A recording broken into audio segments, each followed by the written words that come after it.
Salve, salve galera, sejam bem-vindos a mais uma aula aqui no canal Biologia Legal. Essa aula nós estaremos abordando aí, fazendo uma introdução ao estudo da astronomia, tá? Essas aulas são todas voltadas principalmente para aquelas pessoas que estão se preparando aí para a Olimpíada Brasileira de Astronomia e Astronáutica, a OBA, tá? A gente vai ter várias aulas voltadas para astronomia e para astronáutica. Anteriormente eu fiz uma aula aí, um resumo geral sobre o universo, galáxias, tá? Um resumão mesmo, mas a partir de agora a gente vai estar abordando mais diretamente esses temas. Mas o que vem a ser aí a astronomia? O que a astronomia significa? O que esse termo significa? A astronomia deriva aí, do grego arcaico e significa lei das estrelas. É uma ciência, é a ciência que vai estudar o universo, na tentativa aí de perceber a sua estrutura, o seu funcionamento, como que o universo é formado, estruturado, e também perceber e entender a evolução do universo. Tá? Então a astronomia é voltada para o estudo do universo em si, como que o universo funciona, como que ele originou e como que ele vai evoluindo com o passar do tempo. A astronomia é considerada a ciência mais antiga a ser desenvolvida pela espécie humana. Os registros astronômicos mais antigos datam aí de 3.000 anos antes de Cristo e foram feitos aí pelos chineses, babilônios, assírios e egípcios. A astronomia, o estudo do céu em si, ajudou o ser humano a desenvolver os calendários.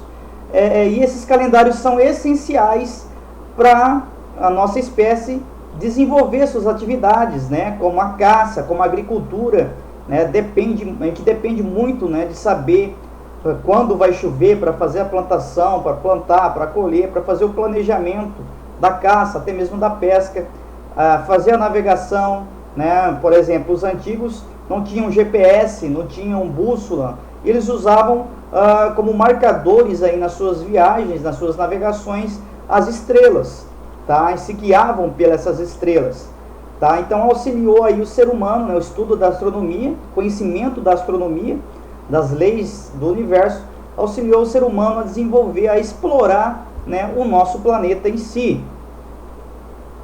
Quanto à luminosidade dos corpos, os corpos podem ser considerados aí corpos luminosos ou objetos luminosos. Esses objetos luminosos são aqueles objetos que possuem luz própria, que emitem luz própria, tá? E eu vou ter aí os objetos iluminados. Os objetos iluminados, eles não têm luz própria, tá? Então eles dependem diretamente aí de uma fonte de luz primária, dependem de objetos luminosos para serem observados, ou seja, esses objetos não emitem luz própria.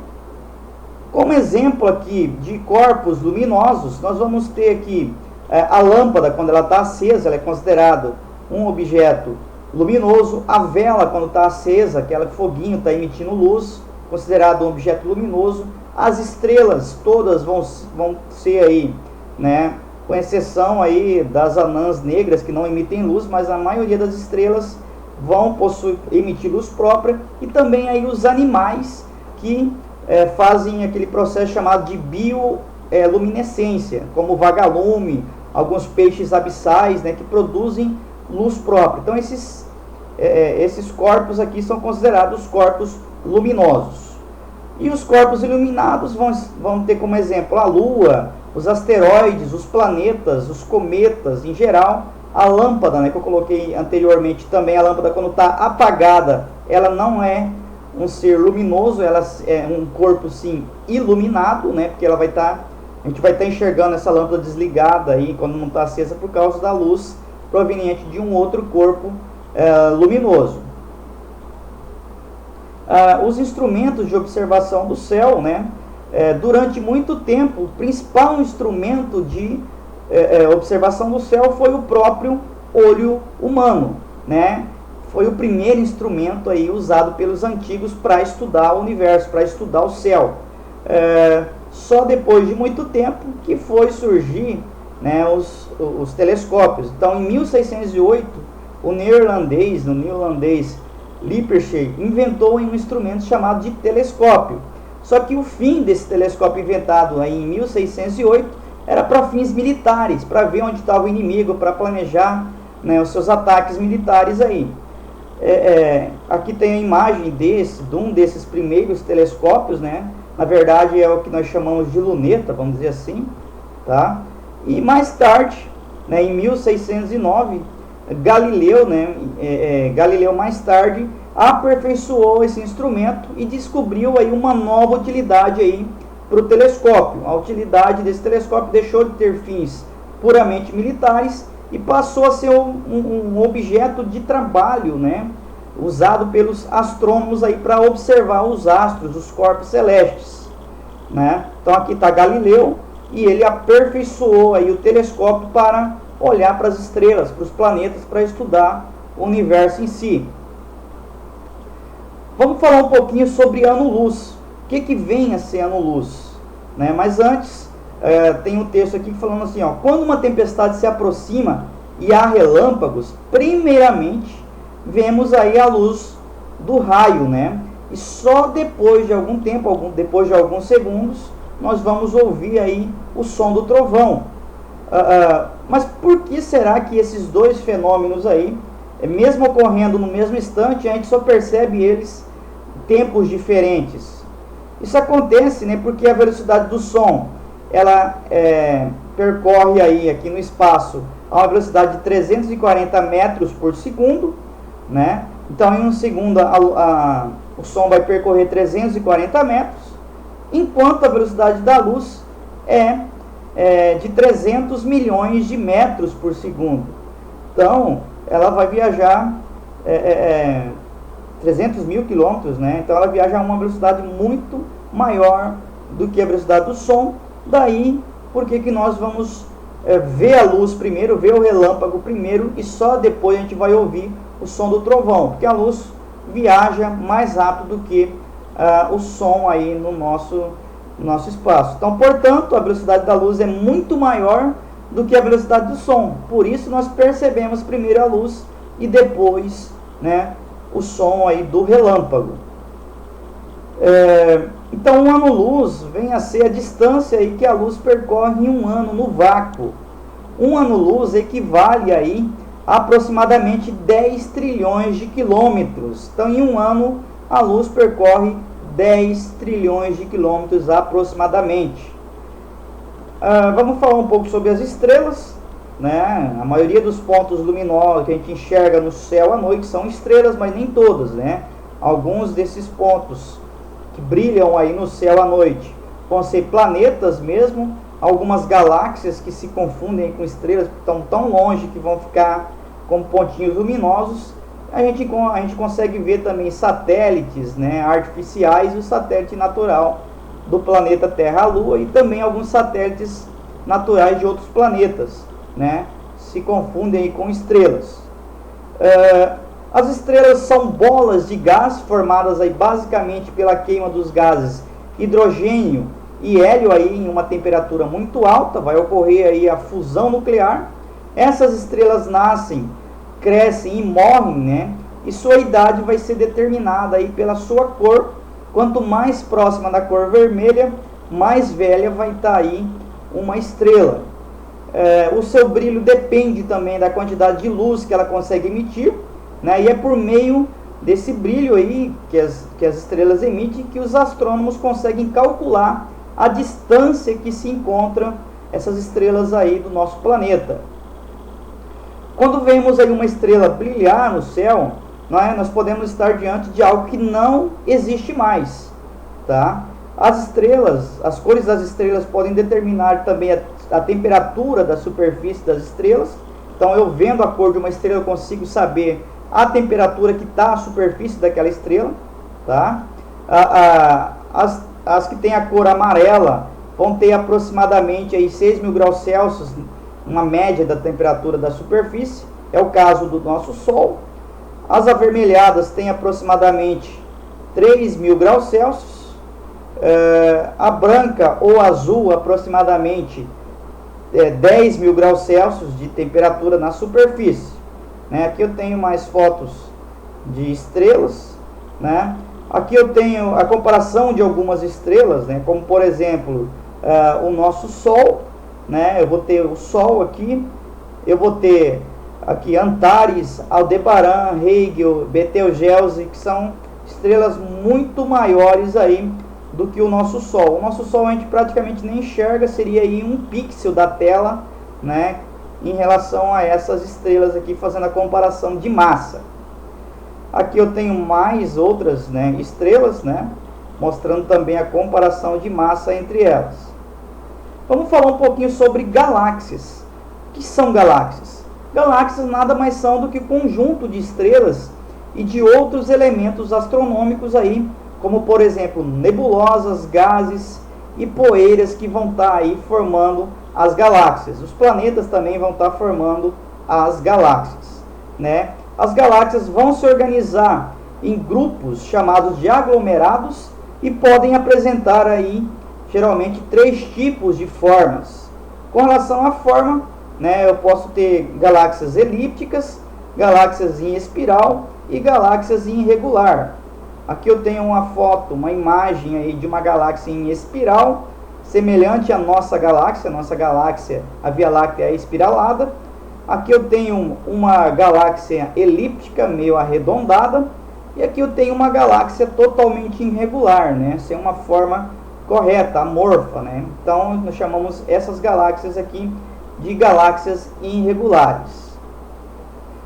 A nossa galáxia é a Via Láctea, né? O nome foi dado aí pelos antigos gregos, significa aí caminho de leite, via, caminho, lácteo, leite, né? Esse nome foi dado aí porque à noite, quando a gente olha para o céu, parece que o céu tem uma mancha, né? Parece que a gente jogou, imagem fazendo uma alusão a jogar um leite para cima. Se leite ficasse no céu, né, formaria um caminho, né, chamado caminho de Santiago, também algumas pessoas chamam, né? É só vocês olhar para um dia, uma noite, aliás, né, para o céu, estiver bem limpo, vocês vão ver esse caminho, né, mais claro no meio do céu, que é a Via Láctea, né? Ela tem mais de 400 bilhões de estrelas, todas girando aí em torno do seu centro. Em sua porção aí mais brilhante, encontramos aí a maior concentração de estrelas. Essa porção mais brilhante geralmente vai estar mais no meio da galáxia, da Via Láctea. Ela vai possuir, né, a nossa Via Láctea possui uma forma de espiral. Ela tem aí 100 mil anos de diâmetro, ou seja, isso significa que para irmos de um ponto a outro, levaríamos até 100 mil anos viajando à velocidade da luz. Lembrando que nós não temos aí nenhum objeto, nenhuma máquina nossa que consiga chegar nem, por exemplo, a um quarto dessa velocidade, né? A nossa tecnologia ainda não conseguiu chegar nem um quarto, quanto mais a chegar à velocidade da luz. Então é quase impossível, né, nós fazermos essa trajetória aí durante nossa vida, indo de um canto ao outro aí da nossa galáxia. Aqui mais uma foto da Via Láctea, que está ao centro dessa galáxia, né? Os cientistas, os astrônomos dizem que no meio das galáxias em geral a gente vai encontrar um maciço buraco negro, né? E esse buraco negro é o que vai atrair toda a matéria, mantendo essa matéria girando em torno dele, mantendo estática não, né? Mantendo essa forma aí de redemoinho no caso da Via Láctea. Em um dos braços da Via Láctea estaria aí o Sol, o sistema solar. Então imagina, né? Em um pontinho desse eu tenho o sistema solar. Quantos outros sistemas estelares, quantos outros planetas, né, nós vamos encontrar na Via Láctea? Milhares, bilhões de outros planetas, né, de outras estrelas. Então, por isso que os cientistas buscam encontrar vida fora do planeta Terra, né? A nossa galáxia é imensa, né? Tem uma estimativa que ela tem aproximadamente 200 a 400 milhões de estrelas. Cada estrela dessa, geralmente existem os planetas girando. E o nosso universo é muito maior, vai existir aí em torno de 200 ou 300 bilhões de galáxias no nosso universo, tem uma estimativa. Então é quase impossível existir somente vida aqui no planeta Terra. Então possivelmente há sim vida fora do nosso planeta, nós só não conseguimos encontrar ainda, né, com a tecnologia que nós temos. Ou ainda não fomos, pelo menos não agora, né, não fomos ainda encontrados, né, por outros viajantes interplanetários aí, intergalácticos, né, quem sabe. Então, aí tem um campo da biologia e da astronomia chamado de astrobiologia. O astrobiólogo faz o quê? Busca encontrar vida em outros planetas, na Via Láctea principalmente, planetas que estão próximos a nós. Em um dos braços da Via Láctea nós vamos encontrar o nosso sistema solar, né? Há 80 anos conhecíamos apenas uma galáxia além da nossa, a galáxia de Andrômeda, e agora já são conhecidos mais de 100 bilhões de galáxias, né? Já foram catalogadas e dado nome a mais de 100 bilhões de galáxias aí, até o momento. Aqui eu tenho mais galáxias, né?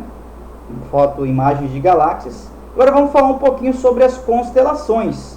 O que vem a ser a constelação? A constelação, o termo constelação deriva aí do latim arcaico, né? Que significa costelário, constellatio na verdade, e significa a reunião de estrelas ou de astros. Isso que significa o termo constelação, tá? E essas constelações são a união, né, de astros, de estrelas. Para quem olha a olho nu as estrelas, né, percebem que elas estão reunidas, parecem que elas estão reunidas bem perto umas das outras, porém na verdade elas estão muito distantes umas das outras, separadas aí por imensas distâncias, né, mas apenas aparenta estarem próximas, formando aí, né, as constelações que nós conhecemos, como a de Capricórnio, a de Aquários, a de Escorpião, a de Libra, a de Virgem, a de Leão, a de Câncer, a de Gêmeos, Taurus, né? Taurus é touro, Áries, peixes, tá? Então a gente vai ter aí inúmeras constelações, agrupamentos de estrelas que formam imagem. Nada mais é a constelação do que a imagem formada por estrelas. Elas não estão próximas, tá? Elas estão bem distantes, mas olhando da perspectiva daqui do planeta Terra, a gente vê essas formas. Porém, se eu fosse viajar em direção a elas, com o passar do tempo nessa viagem, essa forma começaria a desaparecer, a sumir. Né? Os antigos nomearam as constelações, né, de acordo com as figuras que se formavam através da linha imaginária, né, que eram traçadas aí entre essas estrelas aí na sua época. A maior parte das constelações se restringe à imagem de animais, caçadores, objetos, deuses, entre outras coisas. Aqui eu tenho, por exemplo, né, a constelação de Câncer, né? Não que a gente vê ela desse jeito, né, mas os gregos antigos imaginaram que viam aí, né, esse caranguejo. Aqui a constelação de Pégasus, né?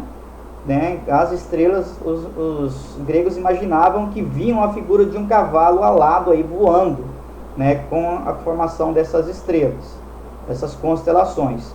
Em 137 depois de Cristo, 48 constelações foram catalogadas aí pelo astrônomo chamado Cláudio Ptolomeu, que era egípcio, né? E inspirado em histórias e mitologia antiga, ele começou a dar nome aí às constelações. Vamos falar um pouquinho do sistema solar, né? Ou o sistema estrelar, o nosso sistema formado por uma estrela e inúmeros planetas e outros corpos que orbitam essa estrela.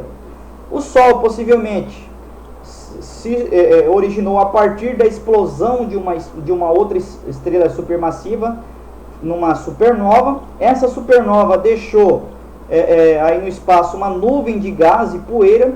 Essa nuvem de gás e poeira ganhou movimentos giratórios, né, entrando em redemoinhos e aglomerando as partículas aí. Esse movimento ondulatório, giratório, né, e aglomeração das partículas ocorreram graças à gravidade aí da matéria dessa nebulosa, dessa nuvem de poeira.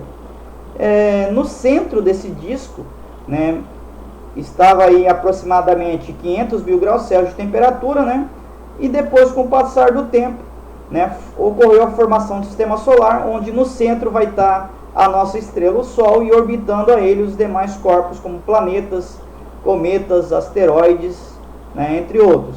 Então, os corpos que giram aí na borda desse disco, né, deram origem aos planetas, né, e ao restante das partículas deram origem aí aos asteroides e também aos cometas. E a matéria que estava no centro deu origem ao Sol. O Sol acabou sendo aí o astro principal, né, e sendo também o foco de atração. Ele reuniu aí em seu torno todos os outros corpos, né, que vão estar girando em torno dele. Por que isso acontece? Por que os planetas, os asteroides, os cometas giram em torno do Sol? Porque o Sol tem a maior massa do sistema solar. E quanto maior a massa, maior a atração gravitacional, a força gravitacional. Então, graças a isso é que os outros corpos giram em torno dessa estrela. Vamos falar um pouquinho mais sobre o Sol.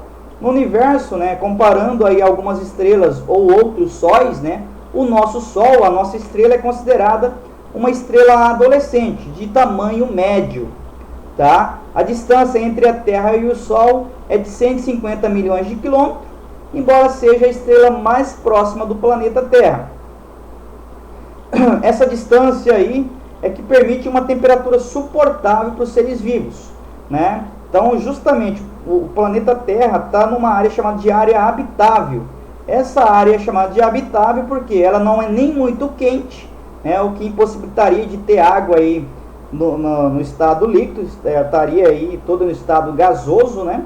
Ou nem muito longe, que a água estaria toda no estado sólido. Então a Terra está numa distância ideal, onde eu vou encontrar água, né, no estado líquido. Então o astrobiólogo, quando vai procurar um planeta para ver se tem vida, o que ele faz? Ele vê primeiro se naquele planeta há possibilidade de encontrar água no estado líquido. Se assim for, eles vão voltar os seus estudos, sua atenção para aquele planeta, para tentar, né, encontrar uma outra espécie de ser vivente fora do nosso planeta, né? Toda a energia do Sol é produzida aí no seu centro, né, em uma região chamada de núcleo. Essa energia vai ser produzida aí pelo processo chamado de fusão nuclear, onde os átomos vão se fundir, liberando energia e produzindo átomos mais pesados. Estima-se aí que o Sol viva por mais 5 bilhões de anos, e a luz do Sol leva em torno de 8 minutos para chegar até a Terra quando ele sai, né, da superfície. Um fóton, né, que é uma partícula de luz aí, leva em torno de 8 minutos para chegar até nós. Vamos falar um pouquinho sobre os asteroides. Asteroide é um nome aí de origem grega que significa similar à estrela. Os asteroides nada mais são do que fragmentos, né, que não conseguiram formar um planeta, e trilhões desses asteroides aí percorrem o nosso sistema solar a uma velocidade muito grande. Seu tamanho pode variar aí, e o maior que já observamos, que já foi catalogado, vai ter um diâmetro aproximado de 974 quilômetros. Aqui eu tenho a imagem de alguns asteroides, né, como Ida, Matilde, Gaspra e Eros. Todos são asteroides que estão girando em torno, né, do Sol, mas não são planetas. Eles não têm uma massa suficiente para ficar arredondados, né, porque para ficar arredondado aqui nos planetas tem que ter uma grande quantidade de massa, né? Esses asteroides são menores e por isso eles são irregulares. Os cometas, vamos falar um pouquinho sobre os cometas. Os cometas são corpos aí compostos de matéria sólida, como grãos de poeira e gelo, principalmente. Em sua trajetória aí se estende, né, além do sistema solar. Então, os cometas vão para muito distante do sistema solar, diminuindo a sua velocidade, e depois voltam, passando bem próximo do Sol, né, aumentando a velocidade, tá? Quando se aproxima aí do Sol, forma-se uma nuvem de gás, né, e poeira aí ao redor desse cometa, e com o seu movimento, né, e a ação dos ventos solares, vai dar origem aí ao que nós chamamos de cauda do cometa, tá? Aqui eu tenho mais um cometa, ele está indo em direção ao Sol e o vento solar, o Sol está aqui embaixo do planeta, né? Então o Sol vai estar no lado oposto da cauda. São os ventos solares aí que faz essa cauda ser formada. Aqui a imagem do cometa Halley, que passa aí de 74 a 74 anos do planeta. Então é uma órbita muito longa, muito elíptica aí desses cometas, tá? Vamos falar aí sobre o termo meteoroide. O que são meteoroides? Meteoroides são fragmentos aí de cometas ou de asteroides que se encontram fora da atmosfera terrestre. O termo meteoro, né, significa que quando o meteoroide entra na atmosfera terrestre, ele vai deixar um rastro luminoso aí pela sua queima, né, em contato com os gases da atmosfera em alta velocidade. Esse meteoroide pega fogo e é queimado. Nesse momento ele é chamado de meteoro, né, é o que o povo chama aí de estrela cadente, né, a estrela não cai, na verdade é um meteoroide que entrou na atmosfera e pegou fogo. A maioria aí se desintegra antes de atingir a superfície da Terra. Já o termo meteorito nada mais é do que um resto aí de um meteoro que atingiu a superfície da Terra. Aquele meteoro que não foi queimado totalmente, que acaba caindo no solo, é chamado de meteorito. Aqui eu tenho, né, os meteoritos no caso. Os meteoros, quando entram em contato com a atmosfera, eles se aquecem, pegando fogo, né? Nesse momento ele é chamado de meteoro. Quando ele cai no solo, ele é chamado de meteorito, né? Foi um desses meteoros, o asteroides aí, que se chocou com a Terra no passado, dando origem inclusive aí à Lua, e eliminou os dinossauros. Aqui a cratera, né, causada por um meteorito que caiu aqui. Aqui vocês veem que isso aqui é no México, se eu não estou enganado. Aqui é uma estrada, né, que passa bem próximo desse meteoro. Então imagina o tamanho, né, dessa cratera causada aí pelo meteoro que não foi queimado, né, e se chocou com o planeta. Aqui eu tenho imagens de alguns meteoritos, né, que caíram e se chocaram com o planeta, não foram queimados. Então essa foi a nossa primeira aula aí sobre astronomia. Espero que vocês tenham gostado, né? Não esqueçam aí de compartilhar com seus amigos na rede social, de deixar seu like, e se você ainda não se inscreveu, se inscreva. Em breve estarei trazendo novas aulas aí voltadas aí para a astronomia e astronáutica, voltada para as provas da OBA, da Olimpíada Brasileira de Astronomia e Astronáutica. Um forte abraço e até a nossa próxima videoaula.